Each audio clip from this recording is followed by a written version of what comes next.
Mes chers compatriotes, 2011 est pour nous, le peuple du Congo-Zaïre, une année de notre libération totale. Comme nous aurons à le vivre bientôt, sachons que toute libération s'accompagne des grands sacrifices. Nous sommes donc appelés à casser l'œuf si nous voulons manger l'omelette. Mes chers compatriotes, durant toute l'année 2010, l'année qui vient de s'achever, j'ai eu le privilège de nouer des contacts avec les milieux des décideurs politiques occidentaux, dont un certain nombre de personnalités qui influencent la vie politique de notre pays. Pour toute réponse face à ma rhétorique de présenter et de décrire la misère de notre peuple, ces décideurs ont réagi de la même manière et avec un humour identique. Tous compatissent indistinctement à nos misères. Tous appuient indistinctement la lutte pour la survie quotidienne que mène notre peuple. Tous condamnent l'absence de culture politique chez nos dirigeants politiques et tous condamnent notre désorganisation dans une action politique concertée. C'est ici l'occasion de remercier le président américain Barack Obama pour cette décision courageuse de frapper les bandits au pouvoir dans mon pays en les excluant de l'AGOA. Nous demandons aux deux autres pays de la Troïka occidentale, notamment la France et la Belgique, de se définir et de se positionner ouvertement comme les États-Unis face aux violations massives des droits humains dans mon pays, la République démocratique du Congo, la République fédérale du Zaïre. Mes chers compatriotes, personne ne viendra faire notre bonheur. Tous les pays occidentaux se disant hautement démocratiques ont démontré au cours de l'année qui vient de s'achever leur incapacité de répondre aux besoins de l'idéal économique de leur peuple pour les uns et l'insuffisance à faire face aux catastrophes naturelles pour les autres. Les agitations politiques et sociales au sein des pays de la Troïka, Belgique, France, États-Unis, ont démontré clairement les insuffisances de ce pays à se faire passer pour les donneurs des leçons de bonne gouvernance à nos pays africains. Mes chers compatriotes, mon message en ce début de l'année 2011 est celui de la pratique sur terrain, le temps des discours et des littératures étant révolu. Il est vrai que nous attendons tous et impatiemment les traditionnels messages des vœux de notre leader Etienne Tshisekedi Omulumba. D'aucuns d'entre nous penseraient trouver un détail qui soit nouveau dans ses propos, après son combat héroïque contre les dictateurs voici 33 ans. Je précise que la constance de la lutte de cet homme de valeur se résume en un seul mot, libération, encore libération et encore libération. Dans tous ses discours et messages publics et privés, Etienne Tshisekedi invite notre peuple à se libérer de la peur, de la dictature, de la misère, de l'injustice et de tous les antivaleurs comme le vol, la corruption. En ce début de l'année 2011, il nous appartient, nous le peuple, d'adresser à son Excellence Etienne Tshisekedi un message de vœux en réponse à sa lutte. Je cite, « Son Excellence Etienne Tshisekedi Omulumba, nous vous le déclarons aujourd'hui que la lutte que vous avez engagée, voici 33 ans, pour la libération de notre peuple, a été intériorisée par un grand nombre de compatriotes qui sont aujourd'hui prêts à se sacrifier, qui sont prêts et déterminés pour la libération de tout notre peuple. Merci beaucoup pour nous avoir ouvert les yeux. Que Dieu le Père de notre Seigneur et Sauveur Jésus-Christ se souvienne au jour du jugement pour cette lumière bien transmise et qui a mis en spectacle les œuvres du malin. » Fin des citations. Mes chers compatriotes, l'heure est arrivée où notre vigilance devra être multipliée par le maximum. Vous êtes sans ignorer que les bandits au pouvoir nous ont déjà déclaré la guerre. Il nous revient automatiquement de prendre position à l'aide des paramètres concrets. Ainsi, avons-nous considéré comme cas de casus belli le fait de 1. Le fait de tripoter la Constitution, le fait de couler tout sang innocent, le fait d'organiser un coup d'État de palais ou de l'extérieur pour nous distraire, le fait de recourir aux termes comme gouvernement d'union nationale ou négociation ou partage équitable et équilibré du pouvoir, le fait de recourir aux termes comme état d'urgence ou état de siège pour justifier un soi-disant climat d'insécurité. Alors nous disons aux bandits que le fait d'enfreindre à un seul des cas si haut énumérés constitue un casus belli et un argument valable pour décider notre peuple à exercer son droit à l'autodéfense conformément à la Constitution.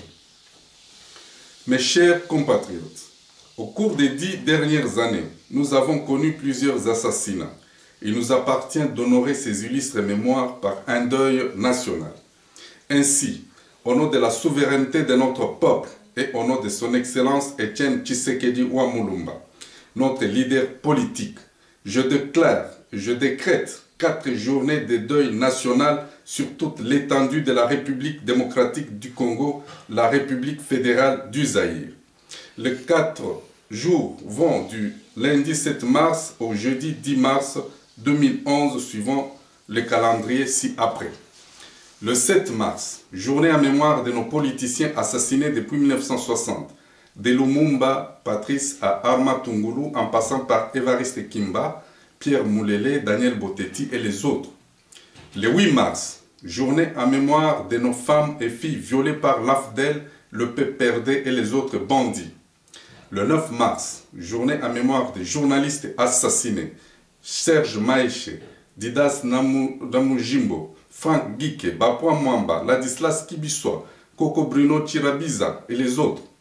Et enfin le 10 mars, journée en mémoire des militants des droits de l'homme assassinés, Pascal Kabunguru, Floribert Chebeya, Mohindo Salvatore et les autres. Les 4 jours de deuil national seront payés sur toute l'étendue de la République.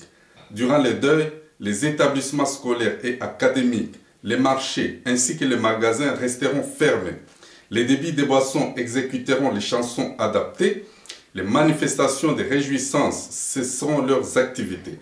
Les transporteurs et les travailleurs ainsi que les fonctionnaires observeront ce mot d'ordre patriotique et resteront chez eux. Les couleurs nationales respecteront nos morts et seront en berne sur toute l'étendue de la République. Au mois de juin, nous terminerons cette première phase de nos activités par 3 journées de ville morte du 28 au 30 juin 2011. Ces journées seront dédiées à tous nos frères qui souffrent de la famine, à nos jeunes qui n'ont jamais eu l'occasion de travailler et qui n'auront jamais eu cette occasion de travailler un jour dans leur vie, à tous ces sans-emploi et à tous les compatriotes des générations sacrifiées, notamment ceux de la génération 50, la génération 60, la génération 70, la génération 80 ainsi que la génération 90. La deuxième phase court du 1er juillet au 6 décembre 2011. Durant cette période, les actions de désobéissance civile commenceront.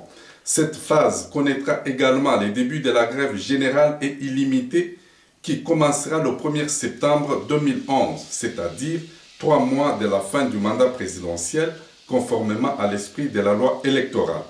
Dans cette phase, les cailloux seront jetés sur les symboles de la dictature représentés par les cortèges officiels et la fausse autorité. Et enfin, le mardi 6 décembre 2011, nous sortirons tous dans la rue pour récupérer le pouvoir qui sera déjà abandonné. Chers compatriotes, l'heure est grave. Nous devons éviter les états d'âme en vue de réserver aux diablotins les sorts qu'ils méritent. Le temps sera venu pour essuyer les larmes des veuves et orphelins. Je ne fais nullement l'apologie de la guerre, ni de la violence. Je prêche la défense de notre peuple face aux agresseurs de son développement et de sa paix sociale. Je prêche l'autodéfense de notre peuple face aux négriers, des négriers qui imposent à notre peuple une suite de perversions politiques pour nous exterminer. Je dis non et nous disons tous non. Je souligne que je ne demanderai jamais à notre peuple de se comporter en esclavage ou de continuer à respecter un pouvoir de voyous qui tue, pille, saccage, vole et viole. À mes frères intellectuels, je vous invite de jouer votre rôle d'éveil de conscience. Évitez la distraction. À la communauté internationale, je leur fais savoir que notre peuple ne continuera jamais à se conduire en sous-homme devant des individus sans foi ni loi. Je leur rappelle que nous sommes aussi des humains comme eux, des humains qui ont aussi droit à la vie comme chez eux en Occident. Aux pasteurs, l'heure est venue où vous devez prendre position pour Dieu. Dieu n'a jamais prêché la souffrance dans la misère, ni la soumission devant un pouvoir d'oppression. Sachez-le, pasteur, que si vous n'agissez pas, Dieu agira. Malheur à tout pasteur qui se serait choisi une voie contraire à la mission de Dieu. C'est ici l'occasion de rendre hommage à notre cardinal Mosengo Passigna, modèle du courage à prendre ouvertement position aux côtés des faibles.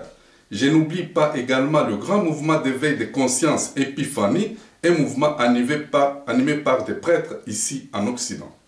Aux hommes en armes, je dis simplement que vous êtes mal payés, mal nourris et mal logés. Vous devez suivre l'exemple de vos aînés de la DSP qui étaient pourtant bien payés, bien nourris et bien logés. Je vous invite à un signal donné de retourner simplement les canons contre le bourreau de notre peuple. Que vive Etienne Tshisekedi Wamulumba, notre leader incontesté. Que vive la nation Congo-Zaïre. Que vive la République fédérale du Zaïre. Merci.